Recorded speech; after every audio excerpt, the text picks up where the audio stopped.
Quizás en tu casa encontraste un libro como este o un libro como este. Y cuando quisiste ver la vida de Jesús, leerla, te entró la siguiente duda. ¿Cómo puedo saber que lo que estoy leyendo es realmente lo que se escribió en el primer siglo? Y yo tengo tres respuestas para vos. La primera respuesta tiene que ver con la crítica textual. Hay dos eruditos llamados Westcott y Hort. Ellos toman dos códices datados en el siglo IV y usando como base estos códices hacen una comparación con otros manuscritos encontrados, aproximadamente en total más de 24.000 copias, y hacen una comparación llegando a un original. El resultado final, ese Nuevo Testamento final, es totalmente confiable. Tiene una variación con el segundo método en cantidad de versículos. Tienes menos versículos o, diciéndolo de manera más objetiva, menos palabras en comparación a la cantidad de palabras que tiene primera y segunda de Pedro. Tiene menos cantidad de palabras que el segundo método, pero el resultado final es totalmente confiable, que es lo que se realmente escribió en el primer siglo, lo que yo puedo tener en mis manos. El segundo método tiene que ver ya no con un método de comparación entre manuscritos para llegar a un resultado final, sino tiene que ver con un método de preservación. Muy parecido a lo que pasaba con el Antiguo Testamento, en donde los escribas tomaban el Antiguo Testamento y copiaban letra por letra, palabra por palabra, minuciosamente, y el resultado final se lo consideraba como copia fiel y al antiguo o al anterior manuscrito ya se lo tenía como obsoleto. Bueno, este método de preservación se utilizó acá en el texto bizantino, mucho más tardío, se lo data hacia el siglo IX, en el método de la crítica textual, el Códice Vaticano y Sinaítico en el siglo IV.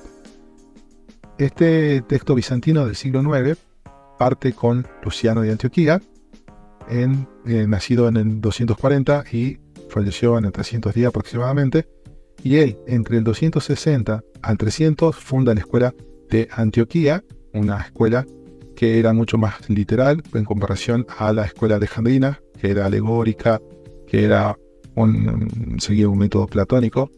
La escuela de Luciano de Antioquía era mucho más minuciosa, mucho más textual, mucho más literal, objetiva en ese sentido. Entonces Luciano realmente agarró las copias que había y las compiló y tomó como un Nuevo Testamento definitivo.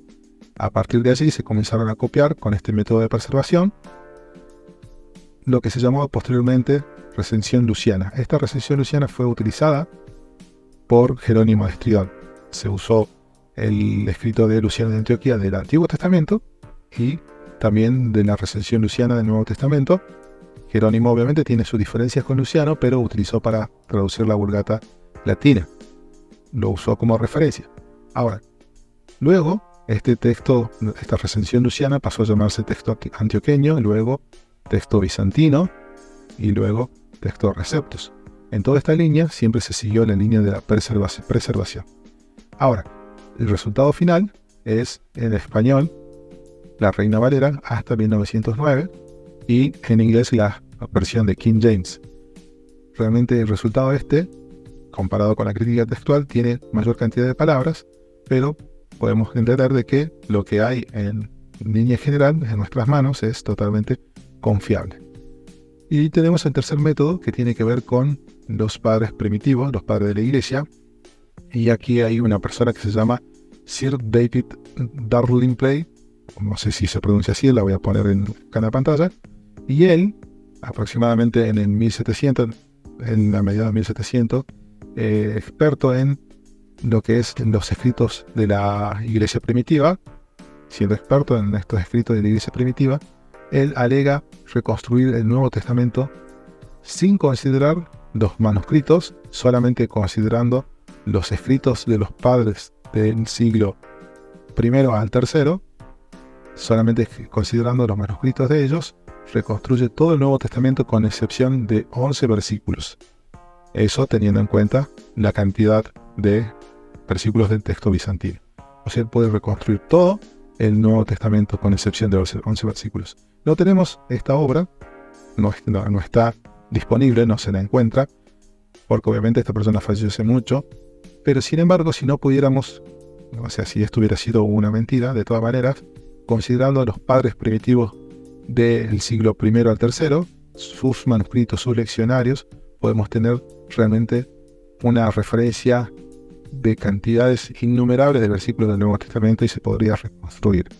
Así que, por medio de estas tres vías, vos podés saber que tenés realmente un Nuevo Testamento totalmente confiable en tus manos y que es un Nuevo Testamento fidedigno.